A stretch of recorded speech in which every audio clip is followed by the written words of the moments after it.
On to the basics of accenting. First, we're going to start with what's called inlaid. We're going to do an inlaid cross pattern here. Something you might see in the center of a street. Again, we're going back to our Magic Sculpt water-based putty. The easiest thing to do is more just to eliminate waste, is to start off by creating a pattern that's similar to your accent that you're going for. Similar to how we did the treasure hoard mound. We just want a little bit of extra putty around, and it's easier to stamp something that's got that little bit of extra putty. But again, instead of doing the full base, that way we don't have too much waste that we're going to have to cut out eventually. Here we're going to trim a little bit off around. Just take your X-Acto knife and trim some off. You can use a sculpting tool, of course. Just be careful not to cut yourself if you're using the X-Acto. Smooth it out. Kind of line it up and press it. Again, if you mess up, you just smooth it back out again, and you can repress it again. I want to really define one, so I'm pushing really hard here. And you can see now we've got an inlaid pattern that looks like the center of a street. Now we're going to trim out the excess. We've got some nice lines. I find the X-Acto is fine to do this with. Again, don't cut yourself. But you can use a sculpting tool, and at least you've got your lines here now to make it very easy. I just do a quick kind of perforation pattern and then pull away my excess. And we'll skip the last two here just to save us a little bit of time after I get this one out. Okay, I'm going to let that harden. After it's hardened, we're going to come back and we're going to do the remaining brick pattern that we want to do. I'm using green stuff more just to show you the difference between the two areas instead of otherwise it might get a little bit harder to see. Other than that, you can use whatever sculpting putty you want. We're going to fill in these 4 gap areas here that we cleaned out before.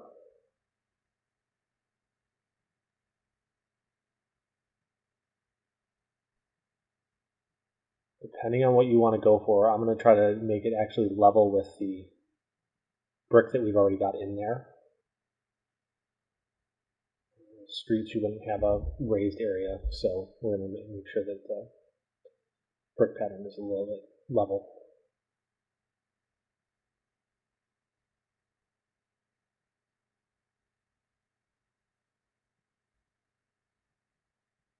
You can see I'm going to be a little bit sloppy here. I might not necessarily spread it all the way even.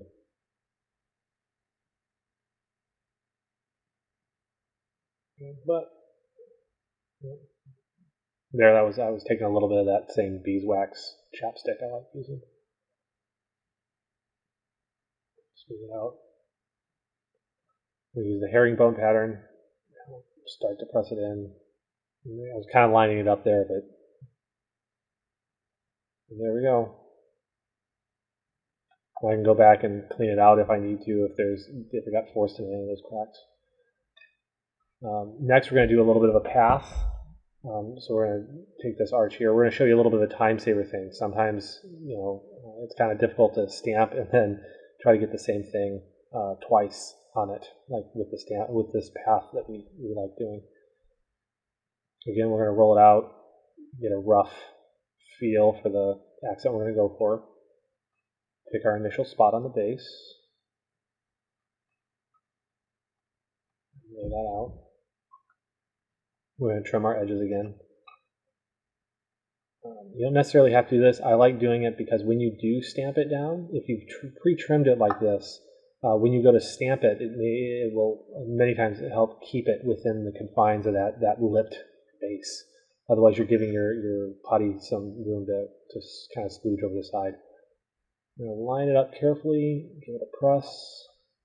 I want it really well defined, so I'm going to press it hard. Slowly pop it out. Again, if you're having some sticky issues, throw just a little bit more wax on that before you go to press it. I'm going to again trim off the excess. I'm going to slowly take my knife and just trim along the edge here, and then pull it away.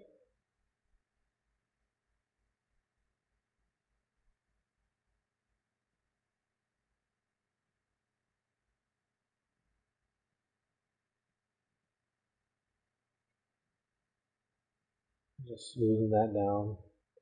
Again, we're going to be going over the top of it with more putty, so it doesn't have to be pristine clean.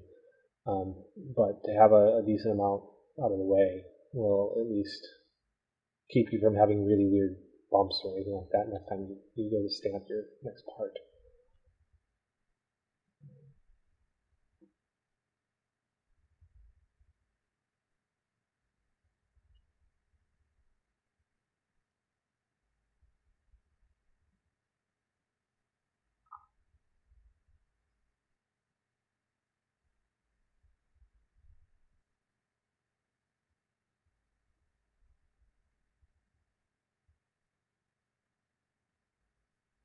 This is probably the thing that makes accents a little bit more difficult.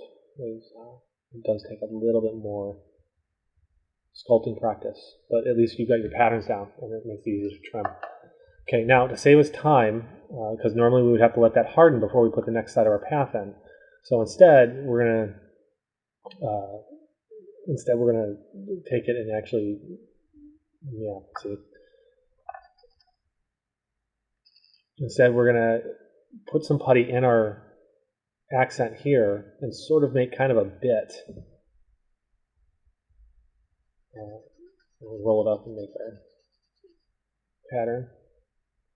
We're going to put it in and we're going to smooth it down. And you're going to see later we're going to do some more with some bits here. But this is going to save you some time in that now your two sides of your path will harden before you go to put the rest of your path in. And we want to make sure this is nice and smooth so that when we go to glue it down later, it's not bumpy. And otherwise, when you go to glue, you'll glue it and then go to stamp and break it off your base. We'll let that harden. Now we can peel out, after it's hardened, peel out our little other side of the path here.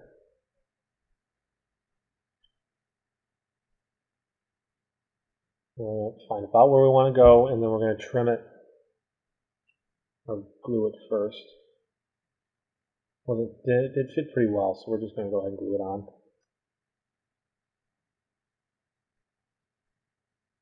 Glue it back.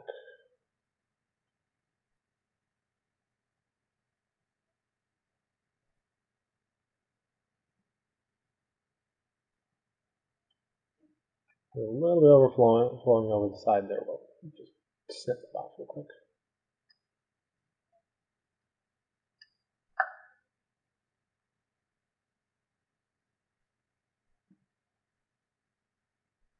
But now those extra areas we don't necessarily have to clean off because we're going to stamp right over the top of those.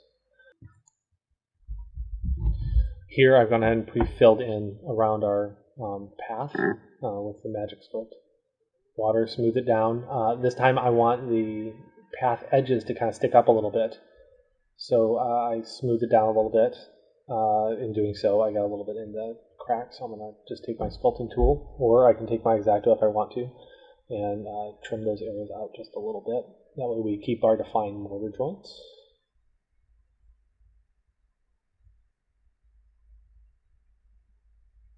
And we'll take our brick pattern here, which is again our herringbone pattern.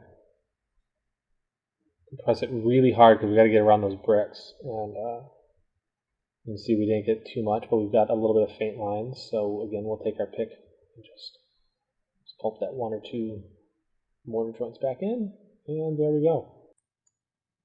Now we're going to talk a little bit about overlaid accents as opposed to the ones that are actually in the ground like the inlaid. We're going to take this broken earth one, and we want to add a little bit of cratering texture to it. We're going to use our green stuff here because it picks up our detail well, and it also will make it a little bit easier to see what we're doing since I used the Magic Sculpt to do the stamp of the broken earth. Broken earth is now hardened. We're going to pick our crater that we want to use. Kind of pick an amount of green stuff we think that is about the appropriate size. Again, we're going to mound it just like we did in our treasure example and in our inlaid example. Smooth it out. We're going to use the pick again. We've got some cracks, so we want to get in those so that way it doesn't look like it's just a bit that we put on top. Alternatively, you can always finish it and then add a little bit of talus or something like that to it, or come back with a little bit more putty and add to those little gaps. But this makes it look really natural. So move it down a little bit more.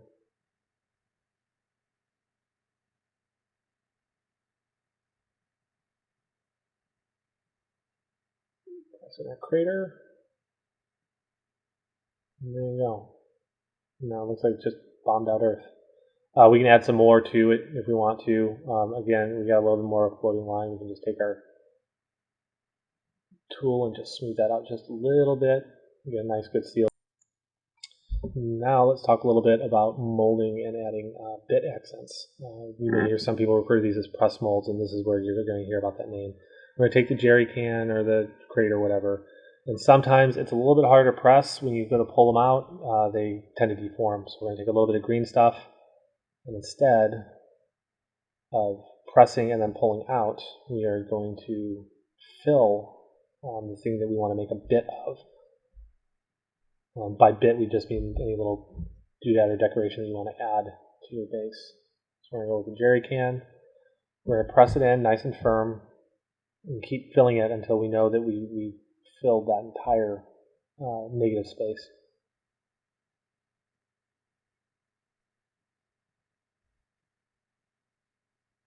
And stop there. We're going to smooth it out.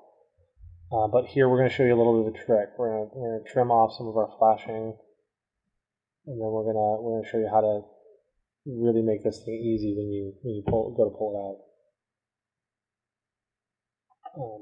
I'm simply going to take a little bit of pin wire here. We're going to use our nippers and don't cut it. Instead, do like a little hook. Okay, little hook. And then cut it. What that hook does is that we're going to stick this into the green stuff, and it'll give you a nice pin to give you a good solid connection, just like you would pin a mini to your base. And this way you don't have to drill the bit at all when you get done. Your pin's already in there.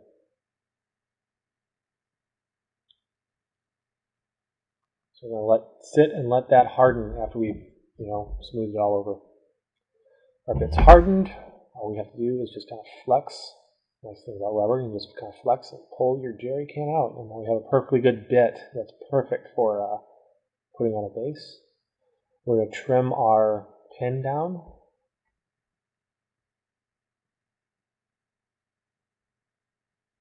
And now you can see we've got just enough to give us a little bit of grip in our base.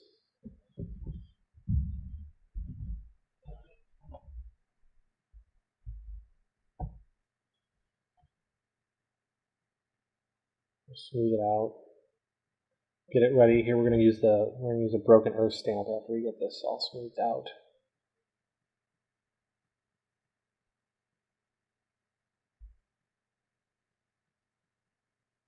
And just a quick press.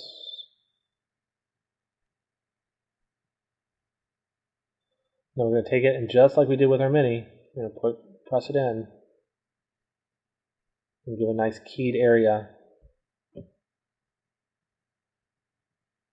There you go. No seams, doesn't look like it's got any weird shadow to it. Next time we're going to talk about actually using the bits and making full 3D bits, and we're going to do a couple of complete bases for you using those things you see here. Thank you. We hope it's been informative, and hope you look forward to seeing some of our future videos.